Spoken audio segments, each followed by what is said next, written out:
इस बार गरुड़ को चिरस्थायी दंड मिलेगा। उड़ने की बहुत लालसा है इसे। इस बार इसके पंख पखेरे उड़ेंगे।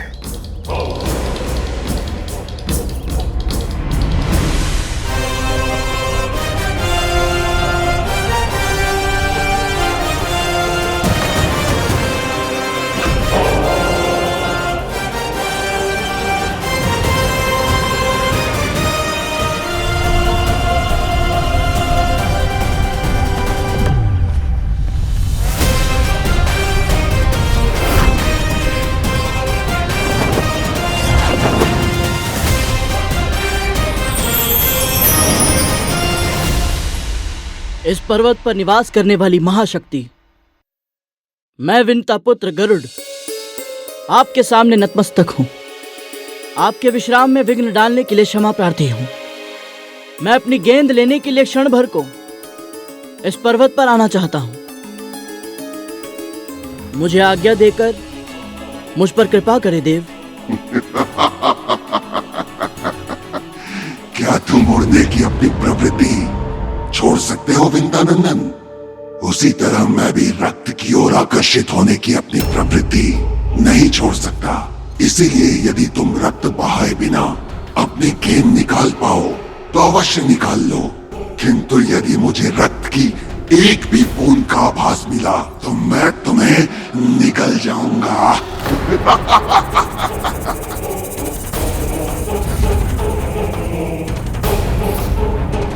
अब क्या करेगा गरुड़? एक गेंद के कारण अपने प्राण थोड़ी गवाएगा, अवश्य गेंद छोड़कर लौट आएगा।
कुछ भी कहो, ये तो मानना पड़ेगा, ये वीर है और चतुर भी तो है।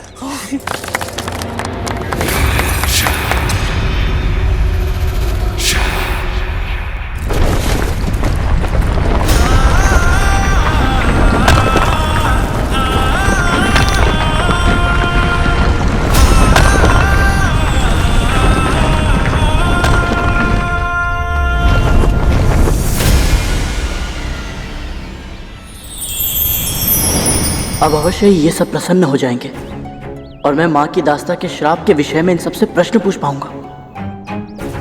ये लीजिए आपकी गेंद, मैं ले आया।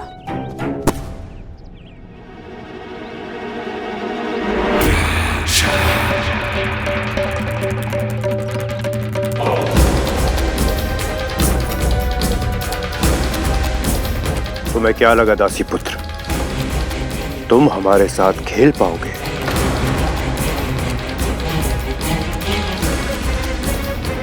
आप सबके साथ खेलना, ये तो मैं स्वप्न में भी नहीं देख सकता भैया।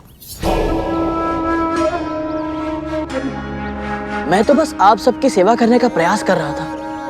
वो माँ कहती है ना, सभी बड़ों का सम्मान करना चाहिए, बस इसीलिए। वाह, एक बार के दंड से इतना सुधार? फिर तो अवश्य ही माँ से कह के प्रतिदिन तुम्हें दंड दिलवाना पड़ेगा, ताकि शीघ्र ही तुम प्रशिक्षित हो जाओ। जैसे इसकी माँ हो गई है, दास कर्म में प्रशिक्षण।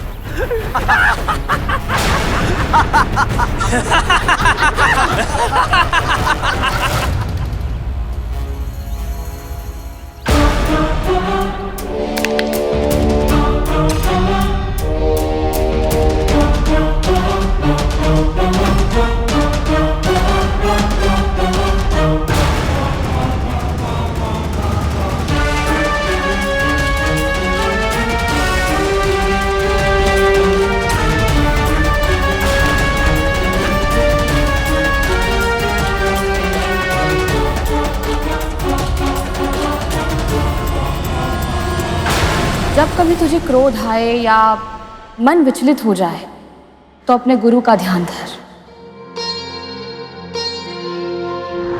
उनकी वाणी, उनकी शिक्षा और उनके दिए हुए संस्कारों के बारे में सोच। ऐसा करने से तेरा आवेग शांत हो जाएगा और फिर मन अपने आप स्थिर हो जाएगा।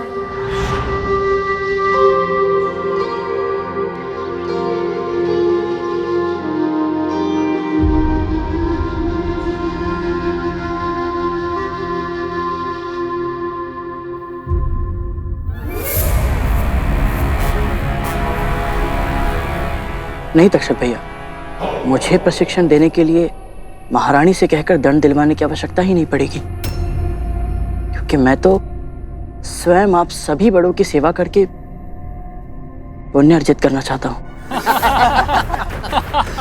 तो फिर ठीक है गरुड़, सबसे पहले मेरी सेवा से आरंभ करो। मुझे अत्यंत भूख लगी है। तो जाओ, महल के पीछे जो नया बिल मिला है वहां से चूहों को पकड़ कर लाओ।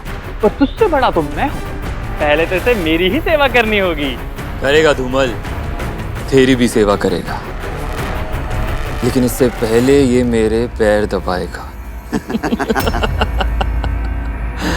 मैं तुम सबसे बड़ा जो हूं।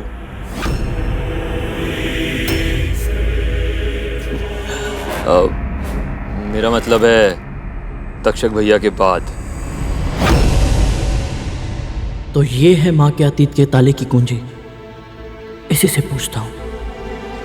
नहीं नहीं, सबसे बड़े ये थोड़ी ना है, सबसे बड़े तो शेष।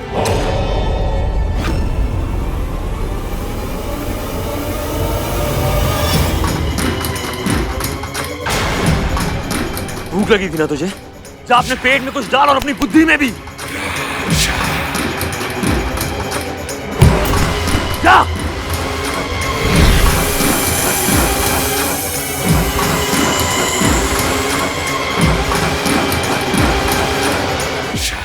भैया, आप इतने रुष्ट क्यों हो गए? वो क्या है ना, माँ ने हमें मना किया है कि शेष। तुझे जाने के लिए अलग से आदेश देना पड़ेगा क्या? जा।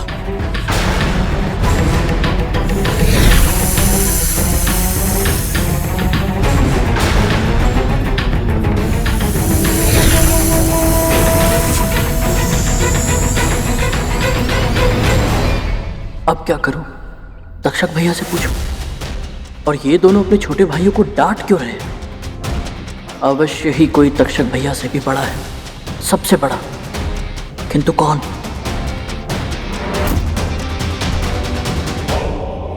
अपना स्थान मत भूल करो। दास प्रश्न नहीं पूछते। मेरी मंशा आपको रुष्ट करने की नहीं थी भैया। मैं तो आप सबको अच्छे से जानना चाहता था। जितनी आवश्यकता है उतना जानता है तू। अधिक मेलजोल बढ़ाने की चेष्टा मत कर। ऐसा क्यों भैया? मुझसे और मेरी माँ से इतना बैर क्यों है आप सबको? एक और प्रश्न, माँ को बुलाऊं क्या? चाबुक की एक वार से सारी जिज्ञासा आंसुओं में बदल जाएगी तेरी। चाबुक का भय नहीं है मुझे, सत्य जानना है। और सत्य जानने के लिए मुझे चाबुक की मार मिले या कोई और दंड, उसका मूल्य चुकाने के लिए तैयार हूं मैं। कौन सा सत्य? यही कि जिसकी सगी बहन इस महल की महारानी है, वो मेरी माँ अपनी उसी बहन की दासी कैसे बनी? क्यों छुपाते हैं आप सब ये सत्य मुझसे? भयभीत है क्या? कहीं ये डर से तो नहीं कि ये सत्य मुझे पता चल गया तो आप सब कठिनाई में पड़ जाएंगे? भयभीत और हम? कालिया, भड़का रहा है तुझे।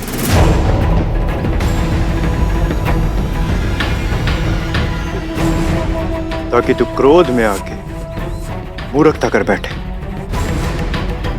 और इससे उत्तर मिल जाए। जिन रहस्यों को तुम ढूंढने का प्रयास कर रहे हो ना, वो भूमि में नहीं गड़े, ना ही वो अतल में गड़े हैं, ना ही वो वितल में गड़े हैं, ना ही सूतल में, तलातल में, महातल में और ना ही रसातल में। वो सब रहस्य दबे हैं इन सब के नीचे, पाताल में। और यदि तूने उन्हें खोद के बाहर निकालने का प्रयत्न किया भी तो मैं तुझे पाताल में ही गड़वा दूंगा। चाबुक से भय नहीं लगता ना तुझे, इसलिए साहसी बन रहा है। स्मरण कर, उस चाबुक की मार अपनी मां के तन पे। कैसे उसकी ध्वनि से वो थर थर कांपती है।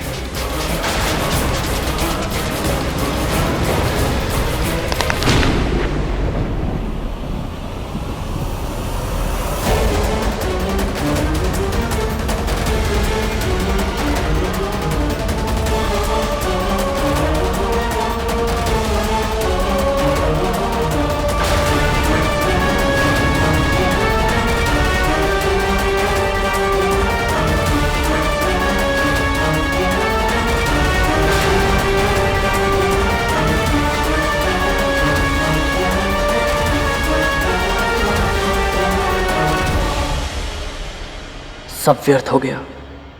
केवल इतना ही जान पाया मैं कि इन सबसे भी बड़ा कोई है, किंतु कौन है वो, कहाँ है, इनके साथ क्यों नहीं रहता, और महारानी ने इन्हें उसके बारे में चर्चा करने से मना क्यों किया हुआ है। क्या उसे मेरी माँ की दास्तां के बारे में पता होगा? कैसे मिलेंगे मुझे इन प्रश्नों के उत्तर?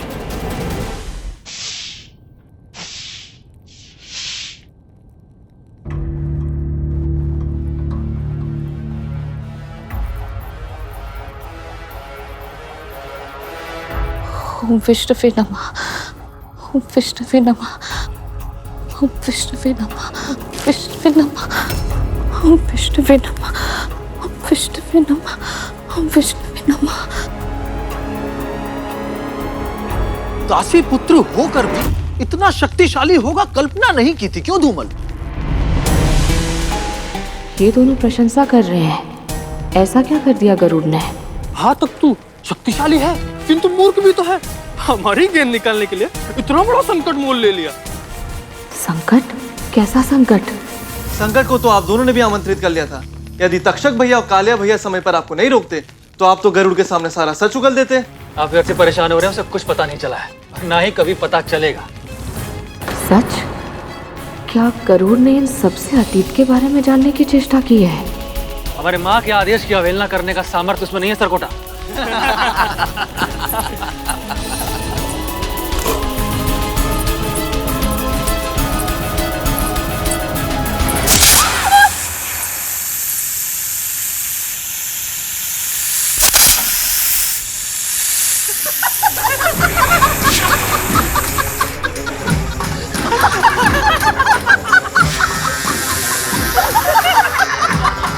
लो, फिर से वही परिहास। अब फिर से भय से मेरी वही चित्कार।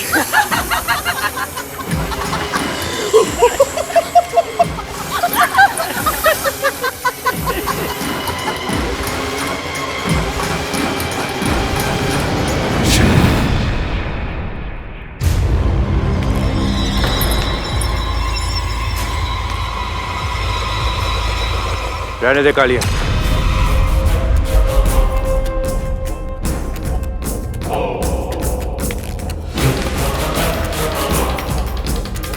जाने दे इन्हें।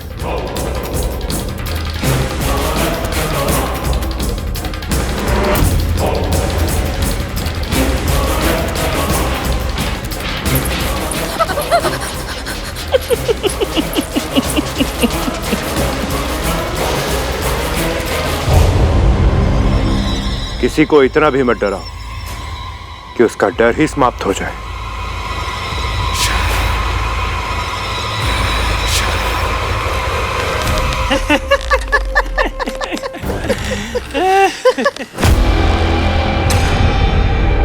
ये मेरा स्थान है।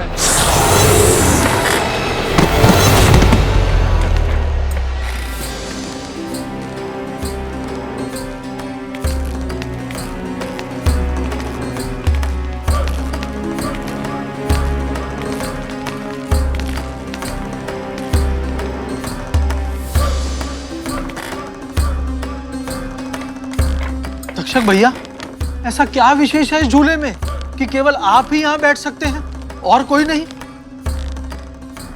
छोटे भाई तख्तू, ये चंदन का झूला है। इस पे बैठने का अधिकार सिर्फ उसी का है जो सबसे बड़ा हो। जब तक शेषनाग भैया थे सिर्फ वही बैठते थे इस पर,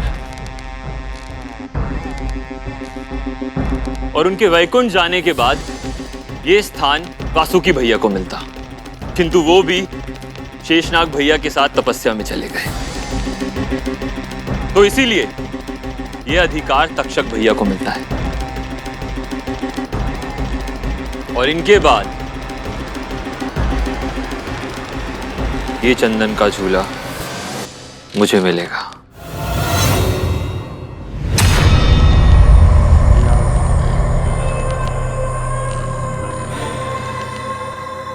तो सबसे बड़े भैया का नाम है शेषनाग और वो वैकुंठ में रहते हैं। पर वासुकी भैया और शेषनाग भैया यहां से गए क्यों? मैं उन तक कैसे पहुंचूं? वैकुंठ, ये नाम कहीं सुना है मैंने, और कहां?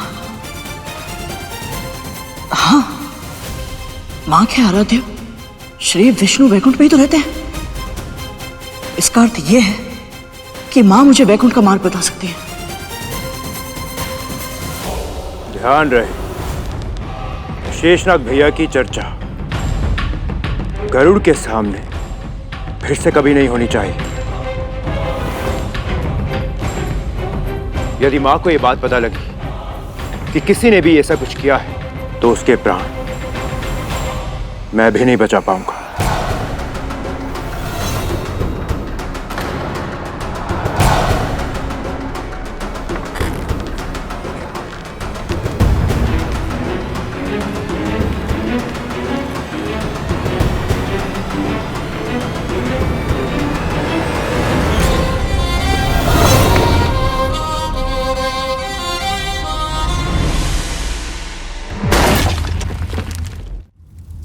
गरुड़ सर्पों की गेंद लाने गया था, तो क्या वो उनके साथ मित्रता करने, उनके साथ खेलने का प्रयास कर रहा है?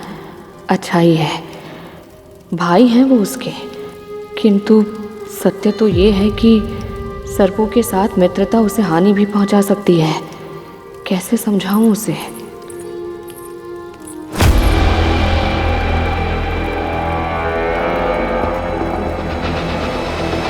बिल्कुल सही अनुमान लगाया था मैंने।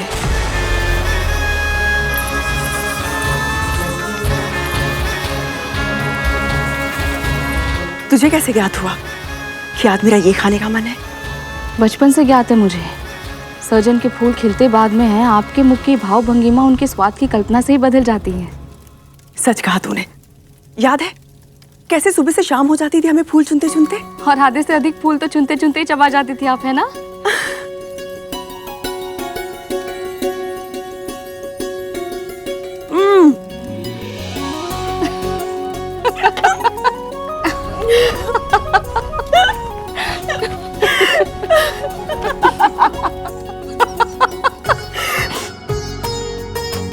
माँ और महारानी एक साथ हंस रही है। स्मरण है तुझे कैसे हम दोनों इन फूलों को अपनी झोली में भरते थे? घर शीघ्र कौन पहुंचेगा वो भी एक भी फूल गिराए बिना, इस बात को लेकर शर्त लगाते थे। तुम तो पराजित हो गई विंता। हमारी शर्त के अनुसार अब जीवन भर तुम्हें मेरी दासी बनकर रहना होगा। ऐसा मत कीजिए दीदी, बहन हूं मैं आपकी। अब तक तो हंस रही थी, ये अचानक क्या हो गया माँ को? और शर्त की बात सुनकर ऐसे चुप क्यों हो गई?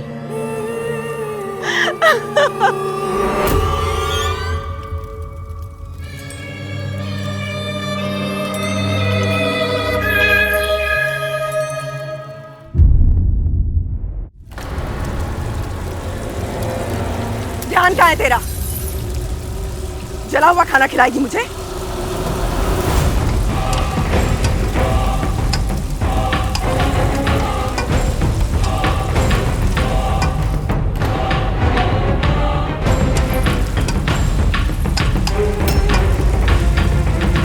अतीत की भूल भुलैया में खोकर कभी भूल मत जाना कि तू आज क्या है और कहाँ है। मत भूल, पुत्र यदि त्रुटि करेगा तो दंड मां को मिलेगा। यदि मां से कोई भूल हुई तो परिणाम पुत्र को भुगतना होगा।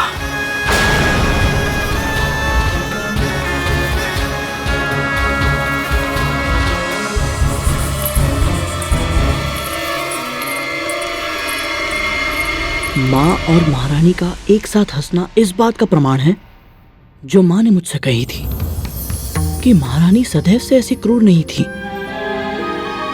किंतु शर्त की बात सुनकर माँ के मुख के भाव जैसे बदल गए, उससे यह प्रतीत होता है कि इनके बीच जो कुछ हुआ उसके पीछे अवश्य ही कोई शर्त थी। किंतु कौन सी शर्त? मेरे इन सभी प्रश्नों के उत्तर केवल शेषनाग भैया ही दे सकते हैं। अब कुछ भी क्यों ना करना पड़े, मुझे वैकुंठ जाना ही होगा।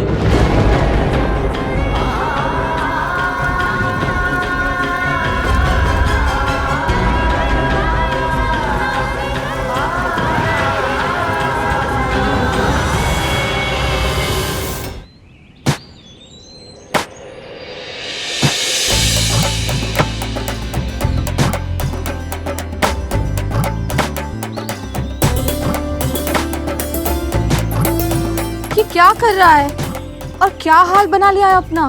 क्यों कर रहा है ये सब? माँ, आप मुझे महल के काम नहीं करने देती, मैं आपको घर के काम नहीं करने दूंगा। किंतु इतना सारा धान क्यों कूट रहा है तू? क्योंकि मैं नहीं चाहता कि मेरी अनुपस्थिति में आपको कोई भी भारी कार्य करना पड़े। तेरी अनुपस्थिति में? जी माँ। कहाँ जा रहा है तू?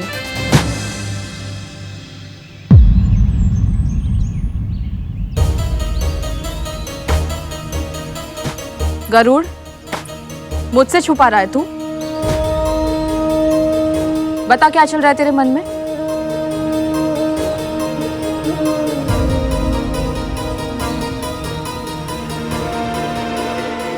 अच्छी।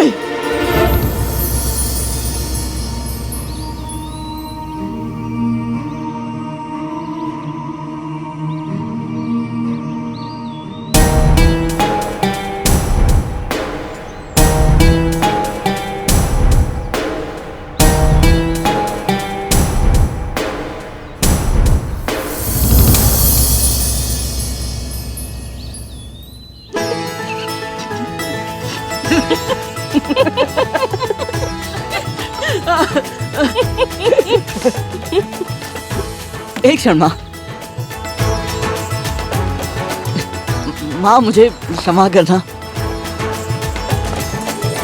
आज तक तो धूमल को कहते सुना था मैंने, कोई बड़ा संकट मोल लिया था तूने उनके लिए। अच्छा वो माँ, कोई विशेष बात नहीं थी। वो तो माणक पर्वत है ना, उसके पीछे उनकी गेंद चली गई थी तो मैं ले आया। माणक पर्वत से? मणिया नहीं, रक्त पिपासु चट्टाने हैं वहाँ। मायावी शक्ति का वास है। तुझे कुछ हो जाता तो? हाँ, आपका आशीर्वाद है ना मेरे साथ, मुझे भला क्या होगा। और माँ, आप ही ने तो सिखाया है कि सभी की सहायता करनी चाहिए। गरुड़, तू ध्यान रखा कर अपना। मैं ये सब धोकर आती हूँ, संध्या आरती का समय हो गया है।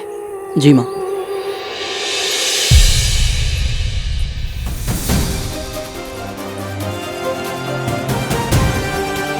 माँ से कुछ छुपाना वैसे भी कठिन है, ऊपर से ऐसी मूर्खता करूंगा तो माँ को मेरे मन की बात अवश्य ही पता चल जाएगी। फिर शेषनाग भैया से मिलने वैकुंठ जाना तो दूर, माँ मुझे घर से बाहर तक नहीं जाने देंगी। ओम विष्णवे नमः, ओम लक्ष्मीपतये नमः, ओम कृष्णाय नमः, ओम वैकुंठाय नमः। वैकुंठाय नमः? विष्णवे नमः, ओम लक्ष्मीपतये नमः, ओम कृष्णाय नमः, ओम वैकुंठाय नमः, ओम विष्णवे नमः, ओम लक्ष्मीपतये नमः, ओम कृष्णाय नमः, ओम वैकुंठाय नमः।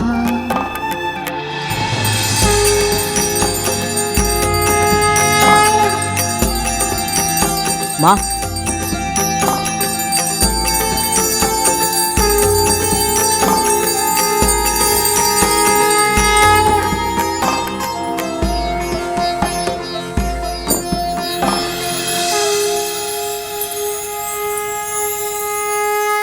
आयुष्मान भव।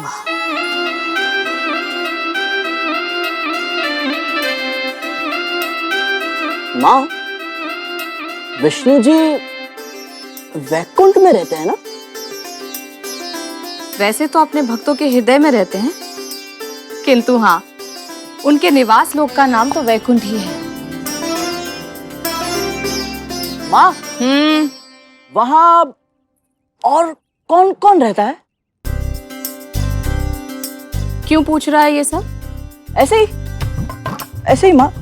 वो आपके जीवा पर हर समय भगवान विष्णु जी का नाम होता है ना माँ, तो मुझे लगा कि मुझे उनके बारे में जानना चाहिए। सामान्य जिज्ञासा माँ।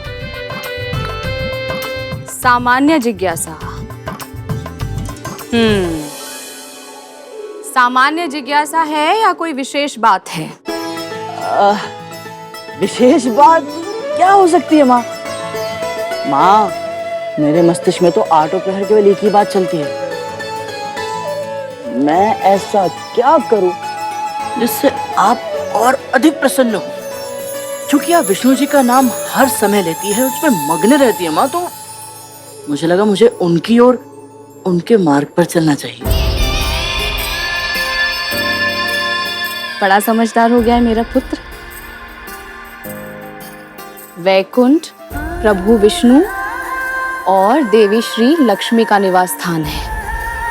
केवल वही जीवात्माएं वहां प्रवेश कर सकती हैं जिन्होंने जन्म जन्मांतर तक प्रभु की भक्ति और सेवा शुद्ध हृदय से की हो, शुभ कर्म किए हों।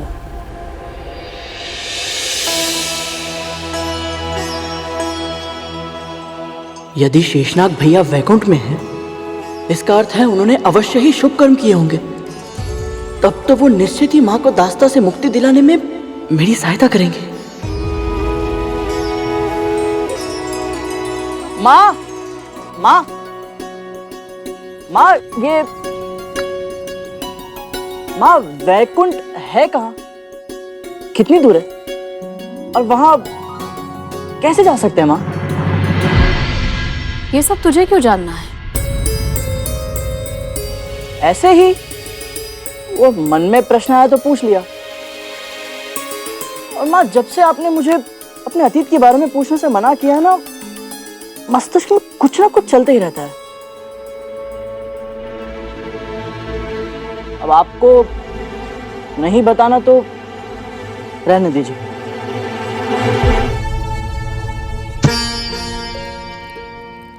यदि माँ भी कुछ नहीं बताएंगी तो मुझे मेरे प्रश्नों के उत्तर कैसे मिलेंगे? और यदि नहीं मिले तो कैसे करा पाऊंगा मैं माँ को दास्ता से मुक्त? यदि मैंने इसकी जिज्ञासा शांत नहीं की तो ये अपने प्रश्नों के उत्तर दूसरों से पाना चाहेगा। कोई और इसे न जाने क्या बताए और कैसे। इससे तो अच्छा है कि मैं ही इसके प्रश्नों के उत्तर दूं।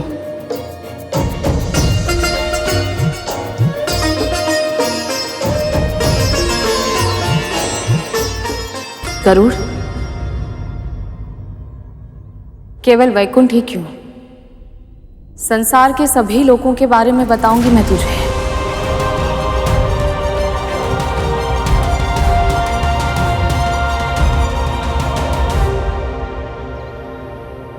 इस पूरे ब्रह्मांड में कुल 14 लोक हैं। हमारी पृथ्वी को मिलाकर 7 लोक ऊपर और 7 लोक हमसे नीचे हैं। ऊपर के लोकों को ऊर्ध्वलोक और नीचे के लोकों को अधोलोक कहा जाता है। इन अधोलोकों के नाम हैं अतल, वितल, नितल, गप्स्तिमान, महातल, सुतल और पाताल। इन 7 लोकों में से प्रत्येक 10-10 सहस्त्र योजन की दूरी पर स्थित हैं। सुंदर महलों से सुशोभित इन सभी लोकों में भूमि का रंग और प्रकार एक दूसरे से अलग है। अतुल लोक में शुक्ल वर्ण अर्थात श्वेत रंग की भूमि पाई जाती है, तो वितल में श्याम अर्थात काले रंग की, नितल में अरुण अर्थात सूर्योदय के रंग की भूमि है, गगस्तिमान में पीले रंग की और महातल में शक्र में अर्थात कंकरीली या कंकड़ युक्त। सूतल की भूमि पथरीली है और पाताल की स्वर्ण में अर्थात सोने के रंग के समान। अविश्वसनीय। माँ, यदि नीचे के लोग इतने अनूठे हैं तो ऊपर के 7 लोग और भी अधिक आकर्षक होंगे ना? एक तो यही लोक है हमारा भूलोक। यहाँ मनुष्य आसानी से अपना विचरण कर सकते हैं और यहाँ से ऊपर है पृथ्वी से अंतरिक्ष तक का क्षेत्र जिसे भूवर्लोक कहते हैं, और फिर सूर्य से लेकर ध्रुव मंडल तक का प्रदेश स्वर्गलोक कहलाता है। इन तीनों लोकों को अर्थात भू, भुव, स्व को त्रिलोक या त्रिभुवन के नाम से भी पुकारा जाता है। त्रिभुवन से 1 कोटि योजन ऊपर स्थित है महरलोक, उससे 2 कोटि योजन ऊपर है जनलोक, और वहां से 8 कोटि योजन ऊपर जो लोक है उसे तपोलोक कहते हैं, और तपोलोक से 12 कोटि योजन ऊपर है सत्यलोक जो ब्रह्मलोक भी कहलाता है।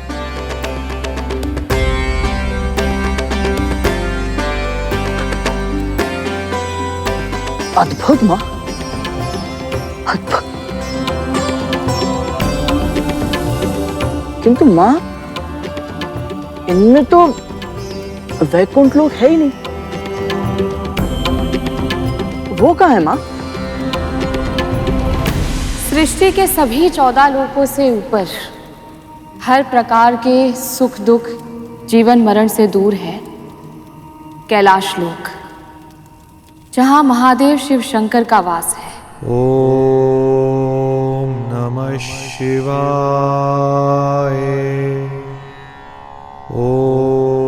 और उससे भी ऊपर है वैकुंठ लोक, जहाँ निवास करते हैं मेरे प्रभु श्री विष्णु।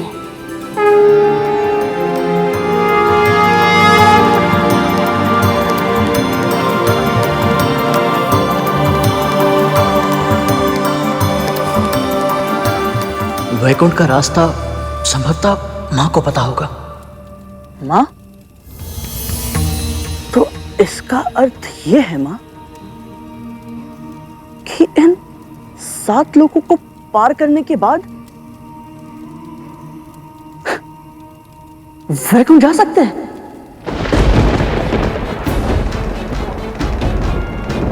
है ना माँ? नहीं गरुड़, वैकुंठ में बिना अनुमति कोई प्रवेश नहीं कर सकता, और जो ऐसा करने का प्रयास भी करता है वो उसी क्षण अपने प्राण गंवा देता है।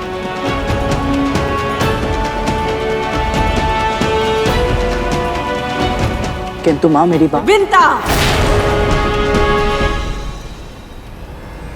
माँ, बहुत देर हो गई ना, ये उचित समय नहीं है। सेवा के लिए कोई समय अनुचित नहीं होता पुत्र। सेविका हूं मैं और अपनी स्वामिनी की आज्ञा का पालन करना मेरा धर्म है। मैं अपने धर्म की उपेक्षा नहीं कर सकती। विंता! माँ,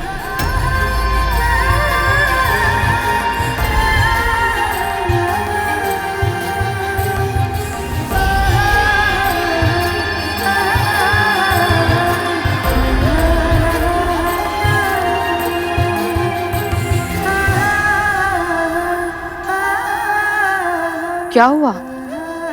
अचानक पैर क्यों छू रहा है?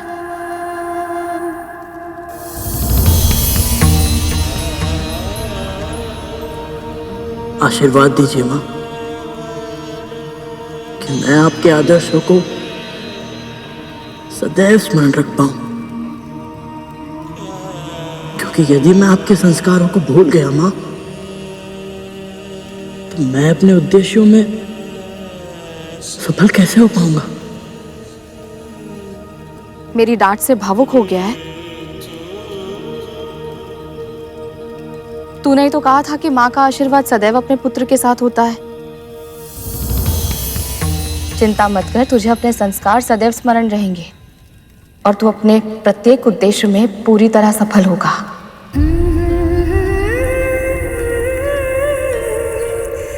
बस यही आशीर्वाद चाहिए था मुझे माँ।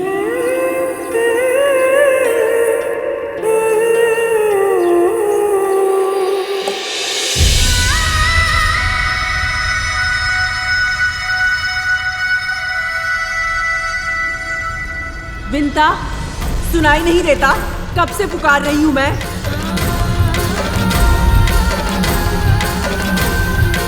विंता!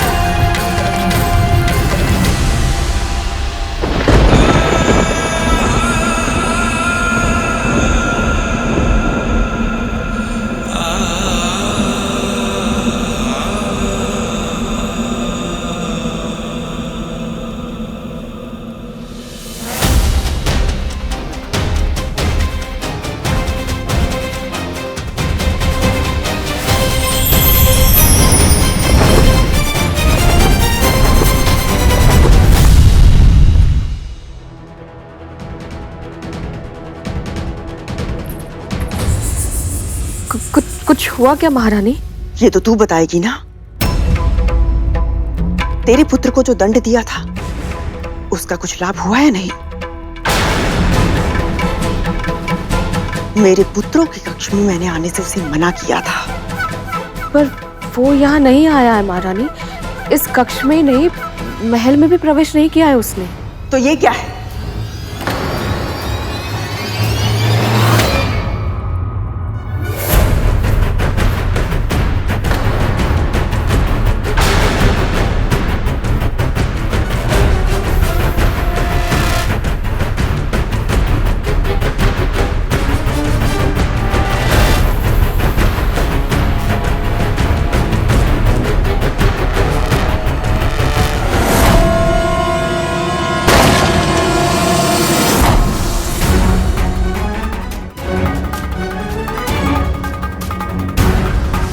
अपने पुत्र को बचाने के लिए असत्य कह रही है ये मां। प्रथम बार इस महल में महारानी कद्रू की आज्ञा का उल्लंघन हुआ। इस विष के पौधे को वृक्ष बनने से पहले पहले सुखाना होगा। ऐसा दंड देना होगा इस गरुड़ को ताकि भविष्य में जब जब ये आज की रात का स्मरण करे भय से सिहर उठे।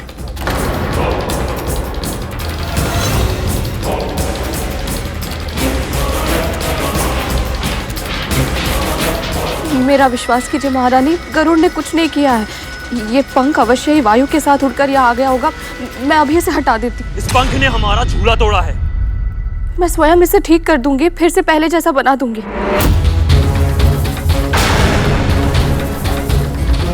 अपने पुत्र को नियंत्रण में रखना सीख। आज मेरे पास इस बात का प्रमाण नहीं है कि गरुड़ यहाँ आया था या नहीं, किंतु अगली बार ऐसा कुछ हुआ तो प्रमाण नहीं, परिणाम देखेगी।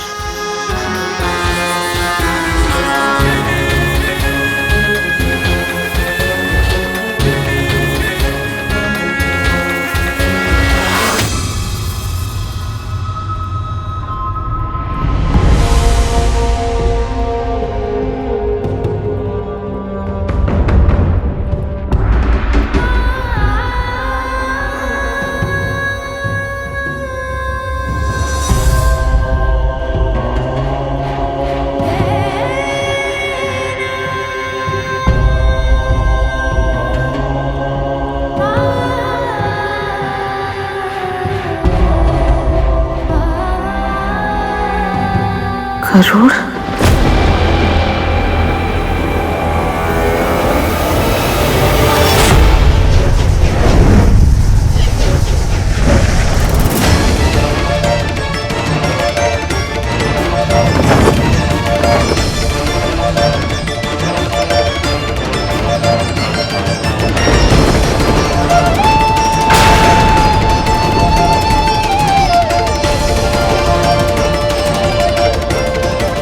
वैकुंठ है कहाँ? इन 7 लोगों को पार करने के बाद वैकुंठ जा सकते हैं?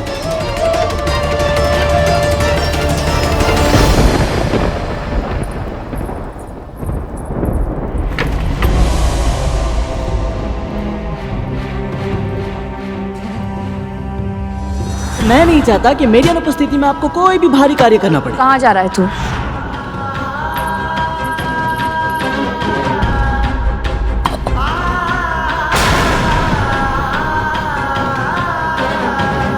आशीर्वाद दीजिए माँ कि मैं आपके आदर्शों को सदैव स्मरण रख पाऊँ, क्योंकि यदि मैं आपके संस्कारों को भूल गया माँ, तो मैं अपने उद्देश्यों में सफल कैसे हो पाऊंगा?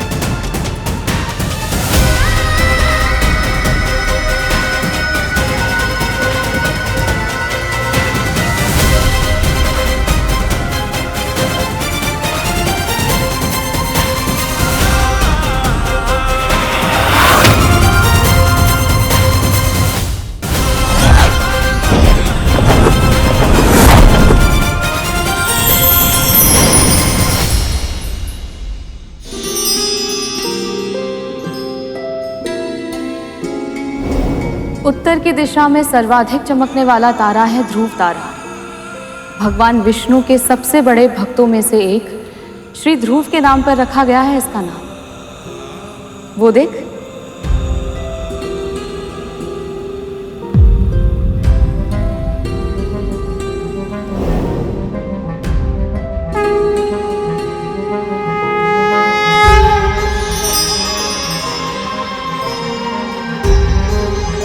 आप उत्तर दिशा के सबसे कीर्तिमान सितारे हैं श्री ध्रुव। इस अथाह ब्रह्मांड में जब भी कोई खो जाता है, वो आपको देखकर अपनी दिशा फिर से पा लेता है। कृपया मुझे आशीर्वाद दीजिए कि मैं जो ढूंढ रहा हूं, वो वैकुंठ का मार्ग मुझे शीघ्र मिल जाए।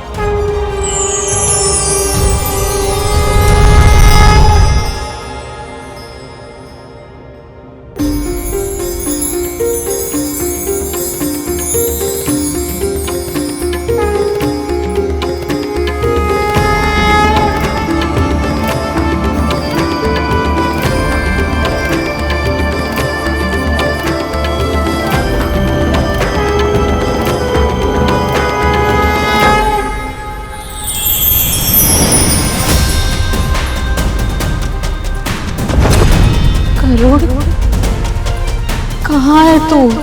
कहाँ है तू? आज आपकी पुकार का उत्तर नहीं दे सकता मैं मां। मुझे क्षमा करना, मुझे आपको बिना बताए वैकुंठ जाना पड़ा। पर मेरे पास और कोई विकल्प नहीं था मां। आपको दास्ता की बेड़ियों से मुक्त कराने के लिए मुझे कुछ भी क्यों ना करना पड़े, कोई भी मूल्य क्यों ना चुकाना पड़े, मैं आपको अवश्य मुक्त कराऊंगा। ये मेरा प्रण है।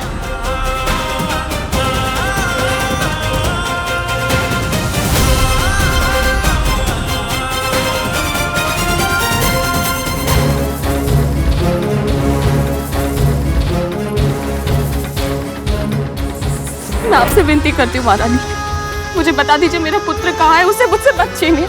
ये क्या कह रही है तू? मुझे कैसे ज्ञात होगा कि गरुड़ कहाँ है?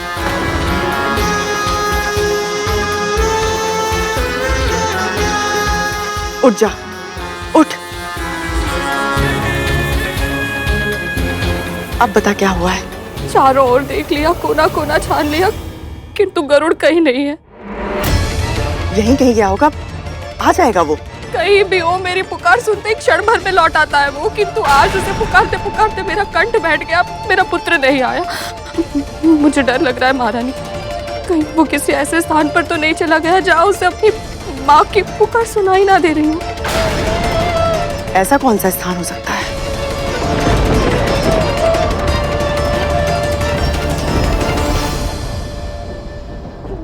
कहीं ये मुझसे कुछ छुपा तो नहीं रही?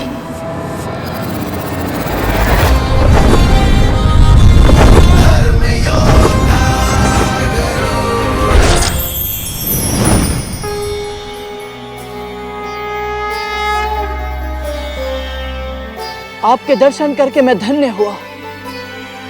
मेरा प्रणाम स्वीकार कीजिए चंद्रदेव।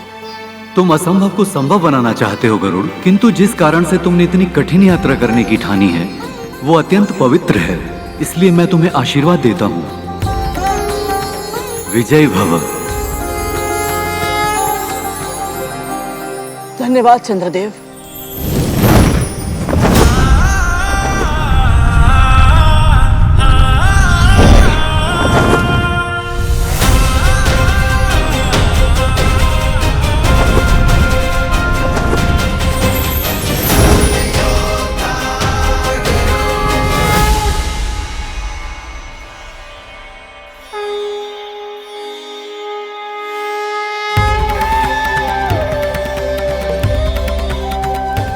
अंधकार को समूल नष्ट करने वाले, प्राणियों में शुभ और मंगल की भावना का संचार करने वाले भगवान श्री सूर्यदेव को मेरा प्रणाम।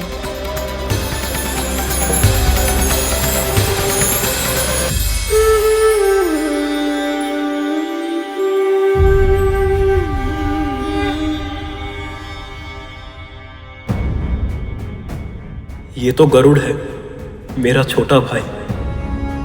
कौन है ये जो सूर्यदेव के रथ का संचालन कर रहे हैं? ये मुझे देखकर इतने भावुक क्यों हो गए और मुझे इनसे एक विचित्र सा जुड़ाव क्यों अनुभव हो रहा है?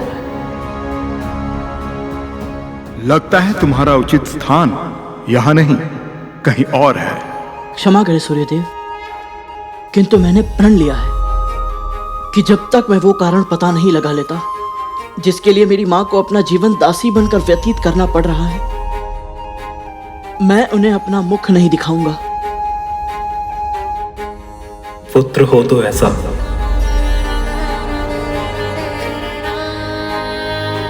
तुम्हारी भावना, इच्छा शक्ति, शारीरिक बल अद्भुत है गरुड़, और मेरा आशीर्वाद सदैव तुम्हारे साथ है। विजयी भव।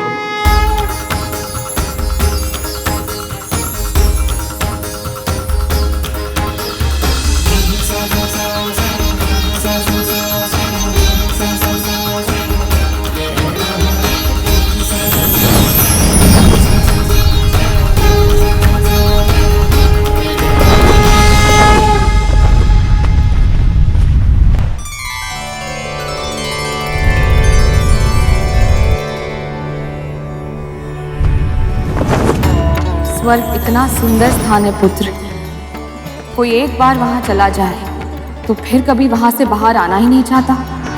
एक विराट वृक्ष भी है वहां, कल्प वृक्ष। यदि कोई सच्चे हृदय से कुछ भी मांगे तो उसकी इच्छा अवश्य पूर्ण होती है।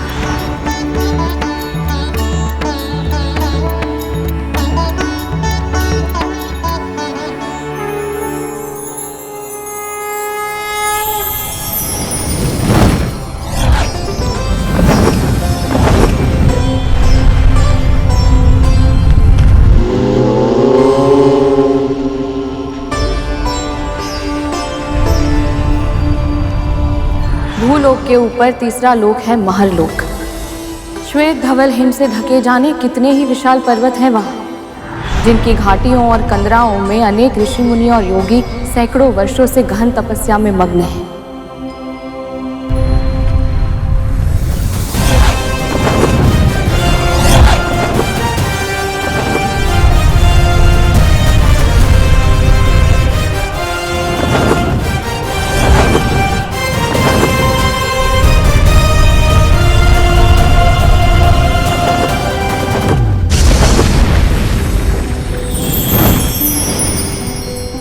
जनलोक पितामह ब्रह्मा के सबसे बड़े पुत्रों सनक, सनातन, सनंदन और सनत कुमार का निवास स्थान है। ना इन्हें कोई भौतिक कामना है, ना ही आध्यात्मिक इच्छा। ये चारों भाई एक साथ उदासीन भाव से संपूर्ण ब्रह्मांड में विचरण करते हैं। केवल दो ही लक्ष्य हैं इनके, भगवान विष्णु की भक्ति और ज्ञान का दान। आप सभी कुमारों को मेरा सादर प्रणाम। वैकुंठ में बिना अनुमति के प्रवेश करना असंभव है। तुम्हें द्वार पर ही रोक दिया जाएगा। पांचों इंद्रियों पर नियंत्रण खो बैठोगे तुम और पृथ्वी पर वापस फेंक दिए जाओगे। और नीचे गिरते समय तुम्हारा वेग इतना अधिक होगा कि तुम संभल नहीं पाओगे। तुम मारे जाओगे गरुड़। लौट जाओ, लौट जाओ। तेरे पुत्र पर तेरा नियंत्रण नहीं है और तू मेरे पुत्रों पर आरोप लगा रही है। मेरा वो आशय नहीं है महारानी। मैंने तो बस राजकुमारों को ये बात करते हुए सुना था कि गरुड़ के सामने उनके मुख से सत्य निकलने वाला था। सही सही बता, क्या शब्द सुने थे तूने? संकट को तो आप दोनों ने भी आमंत्रित कर लिया था। यदि तक्षक भैया और कालिया भैया समय पर आपको नहीं रोकते तो आप तो गरुड़ के सामने सारा सच उगल देते। अल्पबुद्धि।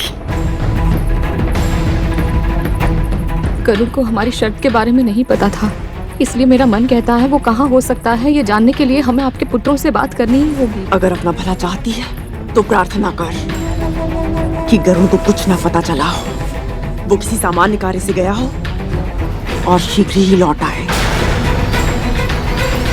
कहाँ है तू गरुड़? मेरे मन में ऐसे विचित्र प्रश्न क्यों उठ रहे हैं कि कहीं तेरे प्राण संकट में तो नहीं?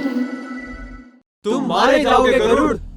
अपना कर्म करते समय यदि भाग्य मुझे मृत्यु की ओर ढकेल दे,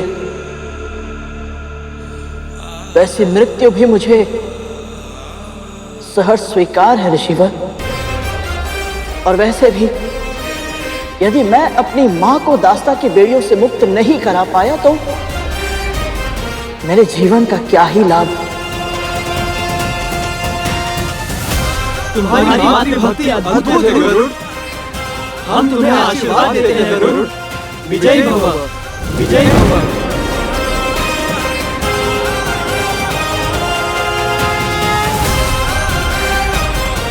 धन्यवाद।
ये सुनहरी आभा तुझे तेरे पिता से ही मिली है। उनके बारे में और बताइए ना। परम पिता ब्रह्मा के मानस पुत्र हुए महर्षि मरीचि और उनके पुत्र हुए तेरे पिता ऋषि गणों में श्रेष्ठ प्रजापति कश्यप। उन्होंने अपने कुल के विस्तार के लिए देव, दानव, पशु, पक्षी, वृक्ष, कीट आदि की रचना की। समस्त संसार में जो कुछ भी चेतन है, जो एक, दो या अनेक पैरों पर चलता, तैरता या उड़ता है, उन सब का अस्तित्व तेरे पिता की तप शक्ति से ही संभव हुआ है। वो सदा परम ब्रह्म में रहते हैं, इसलिए उन्हें सत्यलोक में एक विशेष स्थान प्राप्त हुआ है। पिताजी,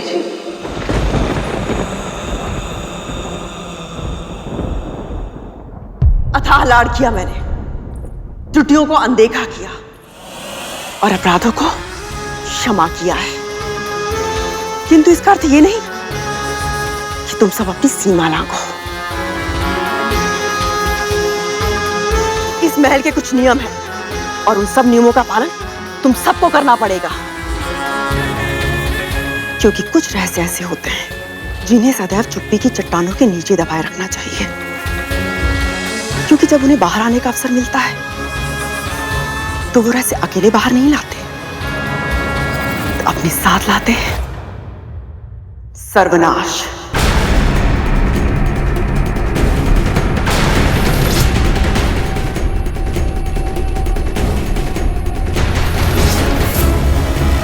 आपके पुत्रों को बड़ी से बड़ी चट्टानों के नीचे रेंग कर अपने शिकार को दबोचने का अभ्यास है मां। उन चट्टानों को पलटना हमारा स्वभाव नहीं है, ये आप जानती हैं। तक्षक भैया सत्य कह रहे हैं मां, हमने कोई नियम नहीं तोड़ा है और ना ही कोई रहस्य उजागर किया है। अवश्य ही इस दासी ने आपके कान भरे हैं हमारे विरुद्ध। केवल इतना बता दीजिए राजकुमार कि आज जब आप सब खेल रहे थे तो वहां क्या हुआ था?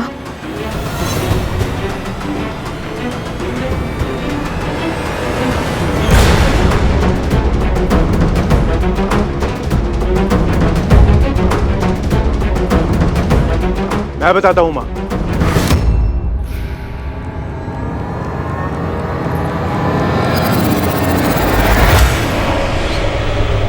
वो दासी पुत्र हमसे मित्रता करने का प्रयास कर रहा था मां। खेलते खेलते गेंद मानक पर्वत की मायावी मणियों में फंस गई और हमारे आदेश के बिना ही वो गरुड़ उसे ले आया और कहने लगा कि उसे हम बड़े भाइयों की सेवा करनी है, परंतु हमने उसकी चाटुकारिता पे ध्यान नहीं दिया मां और कह दिया कि हमसे संबंध बढ़ाने का प्रयास ना करे वो, है ना? भैया सत्य कह रहे हैं माँ। हाँ माँ, भैया सत्य कह रहे हैं। हाँ माँ सत्य कह रहे हैं।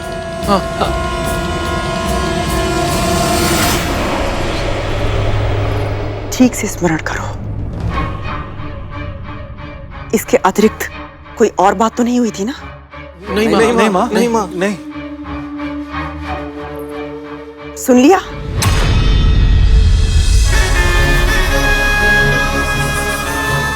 अब तो तुझे विश्वास हो गया ना कि तेरे पुत्र के लुप्त होने का कारण मेरे पुत्र नहीं है। यदि तक्षक भैया और कालिया भैया समय पर आपको नहीं रोकते तो आप तो गरुड़ के सामने सारा सच उगल देते। माँ, वैकुंठ है कहाँ? कितनी दूर है? और वहां कैसे जा सकते हैं माँ? मैंने सुना था राजकुमार गरुड़ को कोई सत्य बताने वाले थे। सत्य क्या था? क्या उसका संबंध वैकुंठ से है? पुत्र गरुड़, ये क्या कर रहे हो? अपने उद्देश्य को भूलकर तुम यहां क्यों रुक गए? एक बार किसी कार्य को करने का निश्चय कर लो तो फिर मन को भटकने नहीं देना चाहिए। जाओ और अपने लक्ष्य को पूरा करो।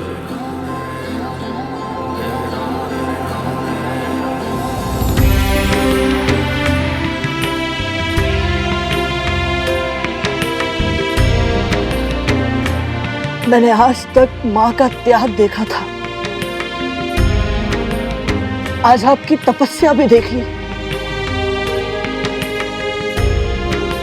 अब मेरा निश्चय और भी दृढ़ हो गया है।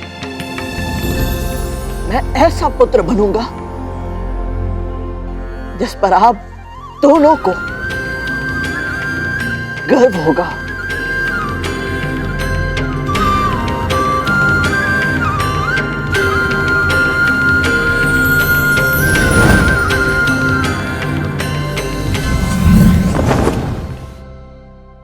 मौन मत रहो तक तू धूमल, सत्य बताओ।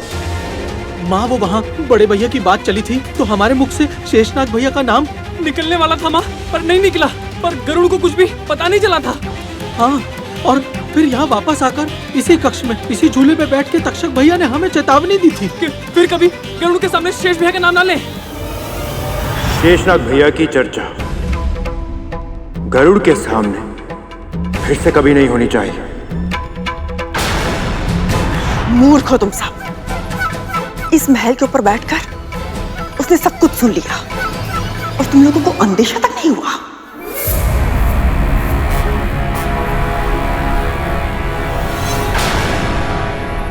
अति सदैव बुरी होती है विंता। आज तेरे पुत्र ने अति की बुद्धि लगाई है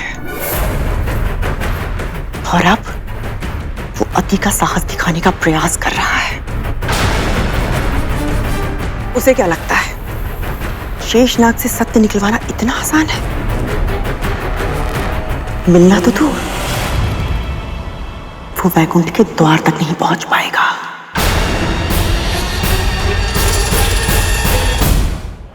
सूर्य का ताप उसके पंख जला देगा, अंतरिक्ष की शीत उसकी धमनियों में चल रहे रक्त को जमाकर हिम में बदल देगी। अनंत ब्रह्मांड की यात्रा का संघर्ष उसके तन को ही नहीं, उसकी आत्मा को भी थका देगा और वो शीघ्र ही टूटकर इस पृथ्वी पर आ गिरेगा। इतने वर्षों तक तूने अपने पुत्र के जन्म लेने की प्रतीक्षा की है, किंतु अब उसकी मृत्यु की प्रतीक्षा कर।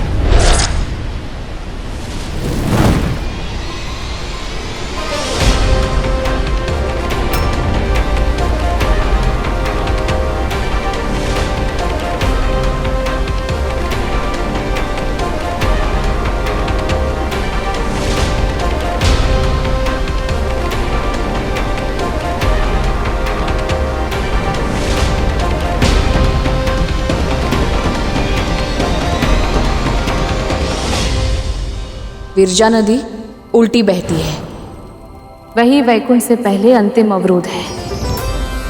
सामान्य प्राणी उस विराट नदी को पार नहीं कर सकते। केवल वही महान आत्माएं इस कार्य में सफल होती हैं जिन पर भगवान विष्णु का आशीर्वाद होता है। और यदि कोई उनकी इच्छा के विरुद्ध वैकुंठ पहुंचने का प्रयास करता है तो विरजा नदी उसे स्वयं में समाहित कर उसके प्राण हर लेती है।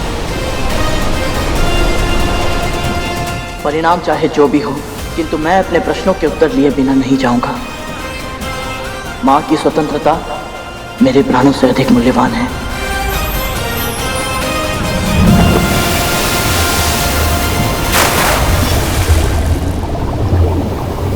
गरुड़,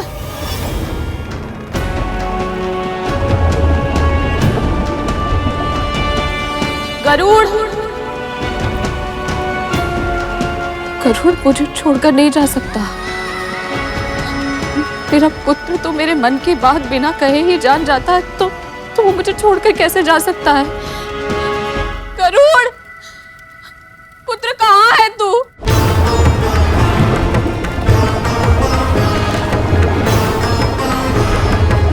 गरुड़, कहाँ है तू? दिन रात में एक ही पहली गाल खोजती थी कि उसे अपने नियंत्रण में कैसे करूं, किंतु अब उसकी आवश्यकता ही नहीं है। यदि सच में गरुड़ वैकुंठ के रास्ते पर गया है तो समझो वो कांटा मेरे मार्ग से सदैव सदैव के लिए हट गया है।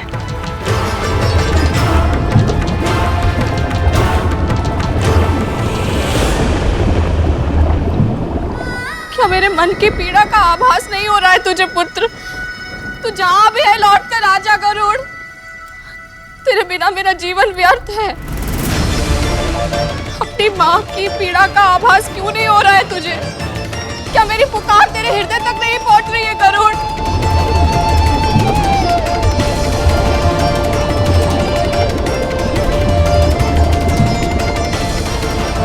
लौट कर आजा गरुड़, लौट कर आजा।